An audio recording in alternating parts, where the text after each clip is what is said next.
Chapter 16, The Power of Giving. We often assume that money, success, and material possessions will shield us from life's discomforts and the painful emotions that accompany them. We perhaps imagine that if we can control our environment, we can somehow hide from our unwanted feelings and remain in a constant state of pleasure. And our world supports this.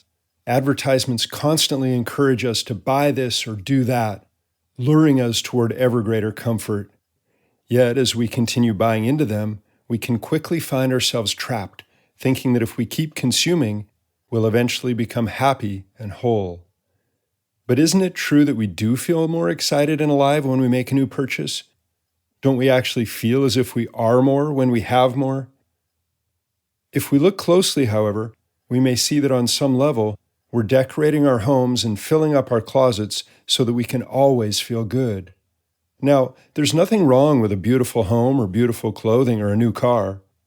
However, these things often become more than just useful and enjoyable objects. They become a way to cover up any discomfort that we feel within. Yet, we may find that we actually do feel better, or worse if we're plagued with regret, after we eat a big meal or spend an afternoon buying clothes. But just as we will surely become hungry once again, that new dress or shirt we bought will inevitably become just another, like all the rest. It seems that we always want more. This constant state of desire not only deprives us of the ability to acknowledge that the possessions we already have are enough, but it makes it very difficult to realize that we are also enough. When we base our self-worth on external accomplishments or the things that we have, we can quickly lose sight of the beauty that's found in every moment and the reality that we are already enough, exactly as we are. Life is constantly providing us with situations that are designed to help us accept and learn from all of our emotions. Instead of embracing these opportunities, however, we often run from them, ignore them, or push them away. We tend to judge our emotions and spend much of our time chasing the good ones and avoiding the others. This is not unlike how we refer to rainy days as terrible and sunny days as great. The truth, of course, is that sunshine is no better than rain. They're both important parts of our experience, and we need both to survive. And just as we cannot harvest a rich crop in a dry desert, where, by the way, they often dance when the rains come, one man's pain being another's pleasure, we cannot hope to find a rich and fulfilling life by only investing our time in activities that make us feel good. As we begin letting go of our constant search for pleasure, however, and start embracing all of our emotions, we'll find ourselves growing in awareness and inner peace and living more fully in the moment. As we start accepting our feelings instead of constantly resisting them and taking from the outside world to cover them up, we'll discover a life of greater happiness and fulfillment. And we'll also begin to understand that true happiness and fulfillment don't actually come from taking, but from giving. By shifting our focus from taking to giving, we'll start to heal our wounds and reclaim our inner peace and strength. We'll begin integrating all of our emotions and become more balanced and whole. We'll start living in greater harmony with ourselves and with life. And while the opportunity to do this is available to each of us in every moment, because we may have spent so much of our lives taking, it might be hard to fully understand what it means to do this. Perhaps the easiest and most important way to understand the power of giving is by looking at ways that we can give to ourselves in those moments when we're feeling uncomfortable emotions. Rather than taking away our power by running from them, we can instead begin giving to them, giving them our attention, acceptance, and love. In order to begin giving to ourselves in this way, however, we have to decide that enough is enough and make the courageous decision to finally stop hurting ourselves and distracting ourselves no matter what might be happening in our lives, no matter what we might be feeling. We also have to begin giving compassion to ourselves for those old ineffective and often painful ways that we used to express our emotions or find relief from them. And instead of continuing to engage in these activities, we have to simply choose to begin gently embracing whatever we might happen to be feeling and allow it to be exactly as it is, as it wants to be. It is important to understand that we can't actually run or hide from our emotions. We have to realize that doing this ultimately will not help us. It will not work. We have to, instead, begin accepting whatever we're experiencing and start being kind to ourselves. We have to start taking care of ourselves. We have to begin gently holding all of our painful emotions with patience and purpose, with love. We also have to realize that if we keep taking and hurting ourselves with our overindulgences, if we keep numbing ourselves to our pain, we're only going to keep suffering. Until we give our attention and acceptance to our discomfort, until we truly allow it to be, it will not shift. Until we honor it and heal it by giving it our love, it will remain alive within us. It will not go away. As we begin to give acceptance, compassion, and love to ourselves, however, then our pain will begin to transform and will start to heal. And then our scary emotions won't have to come around so often. Then they will begin to fade away. Until we decide to give to ourselves in these ways, however, they will stick around, because when we choose not to acknowledge our emotions, when we try to cover them up or run from them, we are really only just resisting them. And the more that we resist them, the more they will strengthen and build, which invariably will just make us want to run from them even more. Can you spot the vicious cycle here? And the more that we do that, the more they will just want to be heard, and the louder they will become. The more desperately they will try to get us to hear their frightened calls and have us console them, to give them our attention and acceptance. When we can be there for them, however, when we can give them our presence, patience, and love, like a parent would give to a child, they won't have to scream so loudly for our attention. They will feel seen and heard and begin to trust us, and we will begin to trust ourselves. And over time, they won't have to hang around so much, for when we let it be okay for them to stay, they won't need to. They'll be free to go, to move on. And so will we. Finally, unburdened by the weight of these different parts of our inner experience that we've been resisting for so long, we'll be free to live in greater peace and more able to give to others and ourselves. We have to realize, however, that ultimately no one else can do this for us.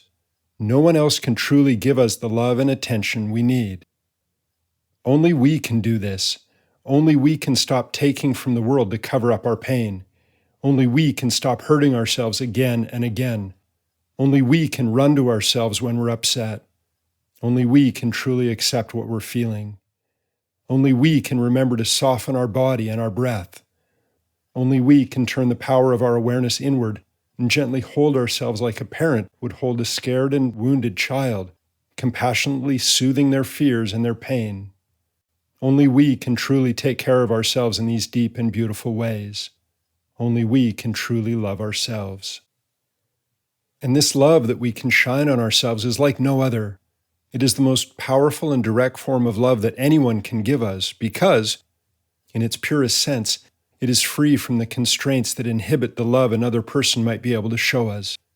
For no matter who they are, no matter how emotionally healthy they are, and no matter how much they may love us, these other people are humans and have their limitations. And most importantly, they are not us. They are not inside of us. They are separate from us. They will never know what we're feeling or understand our pain to the same degree that we can. Other people cannot love us as deeply and purely as we can. No one else can. Only we can. Only we can shine the powerful light of our own love and awareness on our inner wounds. Only we can do this. Only we can truly love ourselves. So the next time you're experiencing unpleasant emotions, practice giving love to yourself.